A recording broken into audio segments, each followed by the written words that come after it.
previously on the Desert Dogs. I think the road ends right here, huh? I think so. It looks like there's a road here.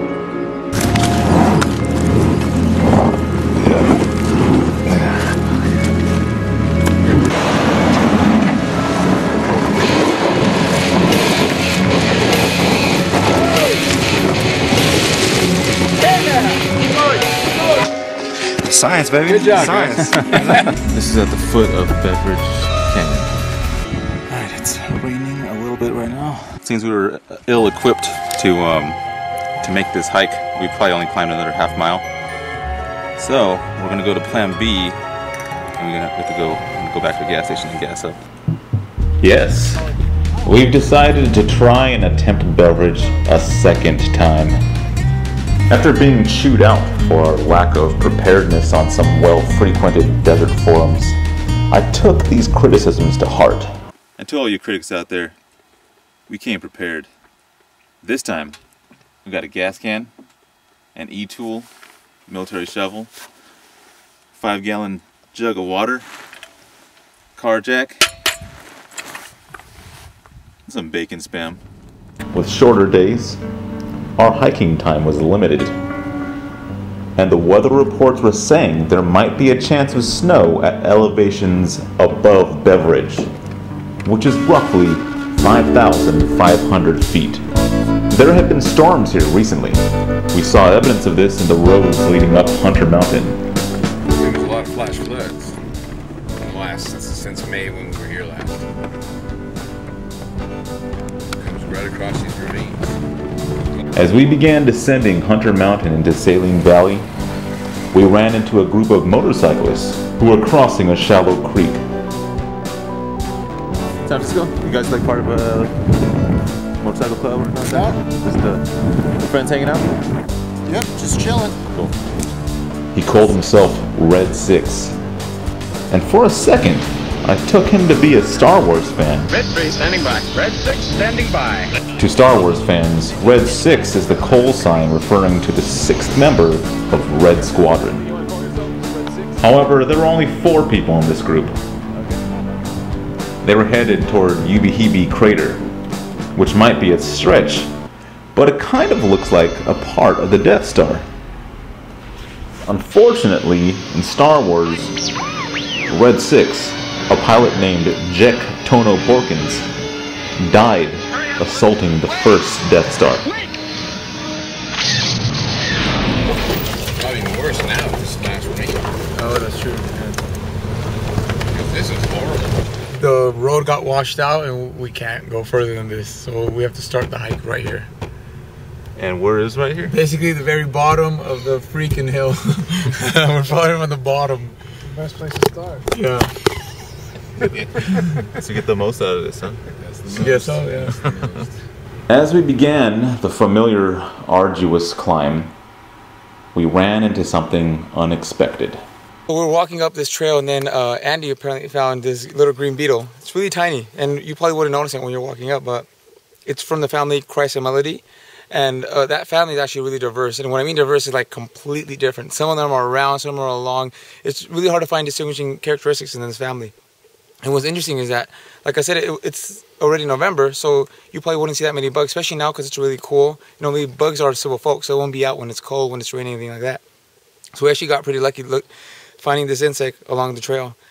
Right here is something that we've been noticing all the way up here. So it's just the remnants of previous storm, just knocking down a bunch of rocks in front of us.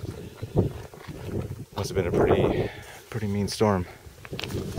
Hey Jose, check this out. Pretty shiny. Yeah, that's one of the characteristics of schist.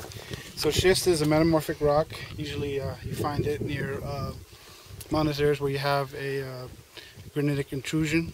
In this case we have a batholith that was uplifted, and as it uplifted, it kind of uplifted. All this was seafloor at one time. Everything that was deposited was uplifted, and now it's all mostly eroded. But usually when such an intrusion occurs, rock around the area gets what they call, it's metamorphosed. So basically it gets heated to where the sediment, what was once sedimentary rock turns into metamorphic rock. And in this case, it turned into schist. Got a lot of color.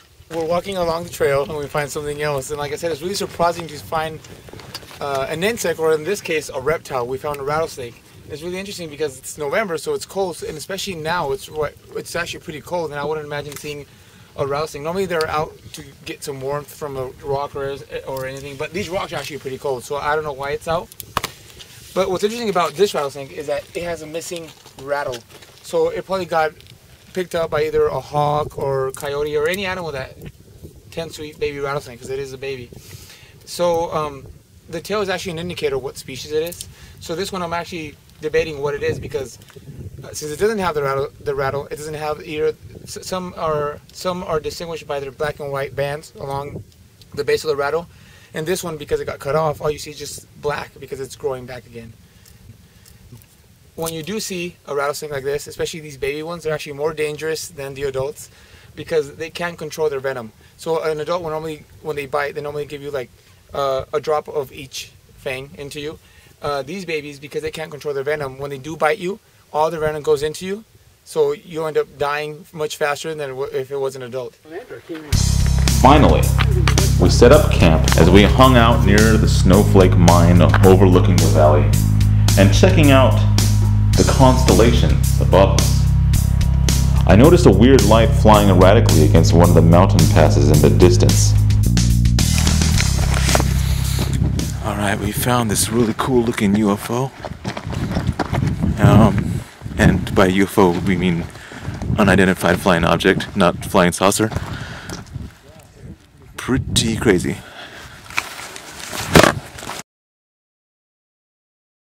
It was probably about 10 to 14 miles away, and every time it got close to the mountainside, it would light it up. An hour later, it started moving counterclockwise to the valley, hugging the passes.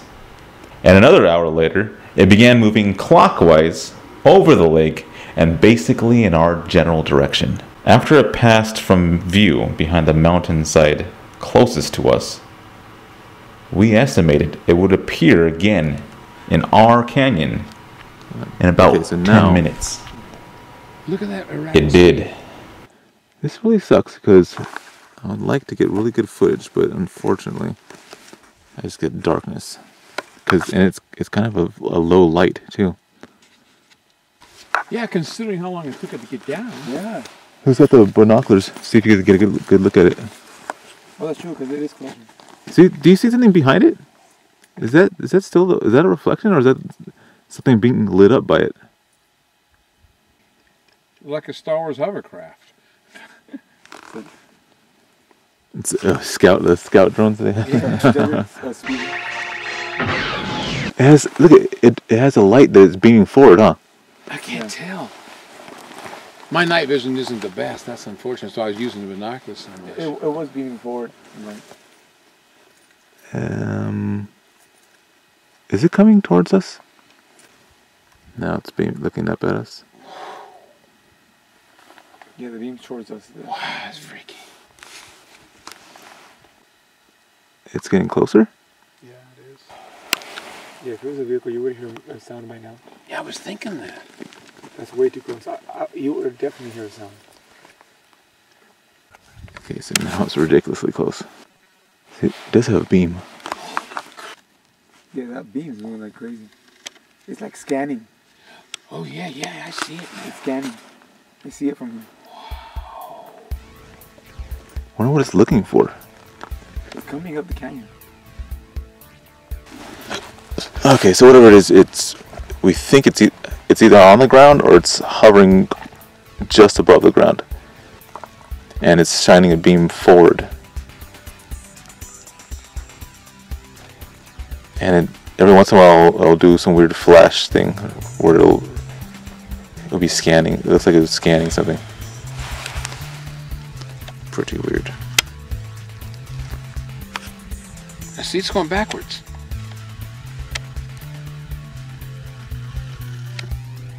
See? Look at that. Motorcycle can't go backwards. No, they can't. Wow.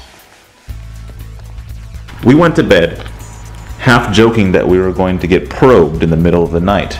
I always wondered why aliens were so intent on probing humans in their rear ends. Was there really something in there that can save their dying planet?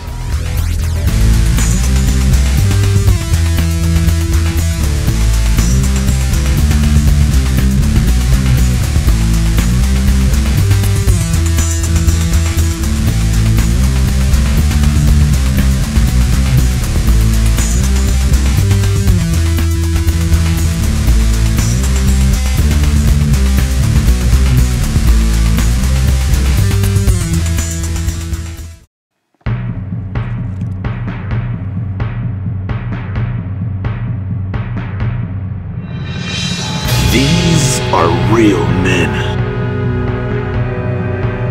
And real men buy real desert gear.